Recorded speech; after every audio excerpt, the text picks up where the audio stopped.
मैं Ramesh Kumar Kumawat, senior teacher, government वरिष्ठ Upadhyay, Sanskrit school Amarsar, Jaipur, Rajasthan, Sanskrit शिक्षा विभाग।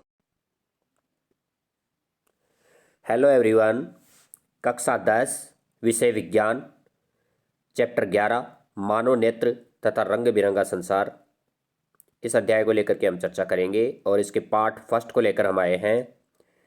देखिए, इसमें हम मानव नेत्र की संरचना के बारे में अध्ययन करेंगे। मानव नेत्र की बनावट किस प्रकार की होती है, मानव नेत्र में दान करने योग्य भाग कौन सा होता है, इसके बारे में भी आपको बताएंगे।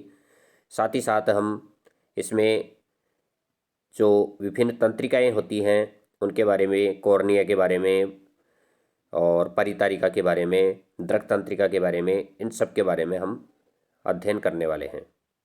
तो आइए इसका शुरुआती इंट्रोडक्शन लेते हैं। पिछले अध्याय में आपने लेंसों द्वारा प्रकाश के अपवर्तन के बारे में अध्ययन कर लिया है, जो कि अपन ने 10वें अध्याय में यह अध्ययन करा था, प्रकाश के अपवर्तन और परावर्तन को लेकर के। आप लेंसों द्वारा बनाए गए प्रतिबिंबों की प्रकृति, स्थिति तथा उनके अपेक्षित साइज के बारे में भी अध्ययन कर चुके हैं। ये ज्ञान मानव नेत्र के अध्ययन में हमारी किस प्रकार सहायता कर सकता है। मानव नेत्र प्रकाश का उपयोग करता है तो हमारे चारों ओर की वस्तुओं को देखने के लिए हमें समर्थ बनाता है। मानव नेत्र से वस्तुएं दिखाई देती है, वो प्रकाश के द्वारा ही दिखाई देती हैं। अब चश्मों में प्रयोग किए जाने वाले लेंस दृष्टि दोषों को किस प्रकार संशोधित करते हैं। विभिन्न प्रकार के दृष्टि दोष होते हैं।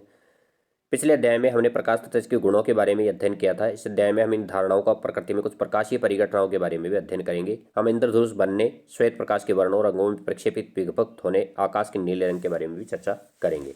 सबसे पहले अध्ययन करते हैं मानव नेत्र को लेकर के।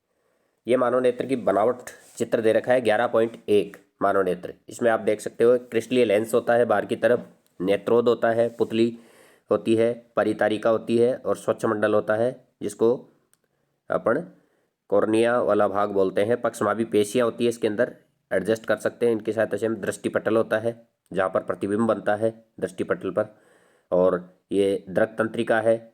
और इसके अंदर जो फ्लूइड भरा होता है उसको बोलते हैं, जो द्रव पदार्थ भरा होता है अंदर की तरफ, उसको काचाभ द्रव के नाम से जाना जाता है। तो देखते हैं इसमें। मानव नेत्र एक अत्यंत मूल्यवान एवं सुग्राही ज्ञानेंद्रिय है। यदि हम इस अद्भुत संसार तथा हमारे चारों ओर के रंगों को देखने योग्य बनाता है।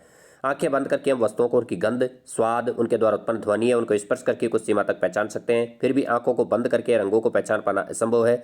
इस प्रकार समस्त ज्ञानेंद्रियों में मानव नेत्र सबसे अधिक महत्वपूर्ण है, क्योंकि यह हमें हमारे चारों ओर के रंग बिरंगे संसार को देखने योग्य बनाता है। मानव नेत्र एक कैमरे की भांति है। इसका लेंस निकाय एक प्रकाश सुग्राही पर्दे, जिसे रेटिना या दृष्टिपटल कहते हैं, पर प्रतिबिंब बनाता है।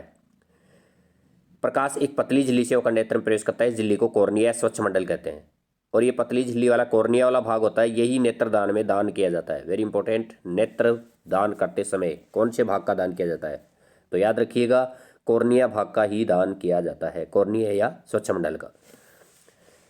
आप भी दान कर सकते हो, बहुत अच्छी चीज़ है, सबसे बड़ा पुण्य है नेत्रदान करना।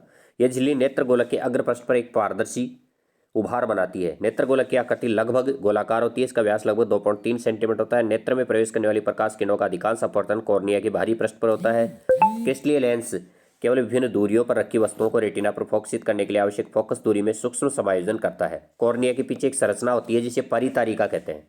कॉर्निया के पीछे की तरफ ही एक संरचना होती है, इसको परितारिका के नाम से जाना जाता है। इसमें आप देख सकते हो परितारिका, ये कॉर्निया के पीछे है, इसके पीछे की तरफ ये कॉर्निया और उसके पीछे की तरफ ये परितारिका।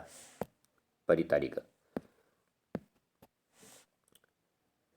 परितारिका का क्या कार्य है। परितारिका गहरा पेशीय डायफ्राम होता है जो पुतली के साइज को नियंत्रित करता है। उसके आकार, पुतली का जो साइज है, उसका आकार है, उसको कंट्रोल करता है, उसको नियंत्रित करने का, रेगुलेट करने का कार्य कौन करता है, वो करती है परितारिका। पुतली नेत्र में प्रवेश करने वाले प्रकाश की मात्रा को नियंत्रित करती है। अभिनेत्र लेंस रेटिना पर किसी वस्तु का उल्टा और वास्तविक प्रतिबिंब बनाता है, हमेशा उल्टा और वास्तविक प्रतिबिंब बनाएगा अभिनेत्र लेंस।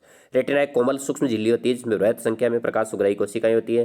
प्रदीप्त होने पर प्रकाश सुग्राही कोशिकाएं सक्रिय हो जाती हैं तथा विद्युत सिग्नल उत्पन्न करती है। ये सिग्नल दृक तंत्रिकाओं द्वारा मस्तिष्क तक पहुंचा दिए जाते हैं। मस्तिष्क इन सिग्नलों की व्याख्या करता है तथा अंततः इस सूचना को संसाधित करता है, जिससे कि हम किसी वस्तु को जैसा है वैसा ही देख लेते हैं।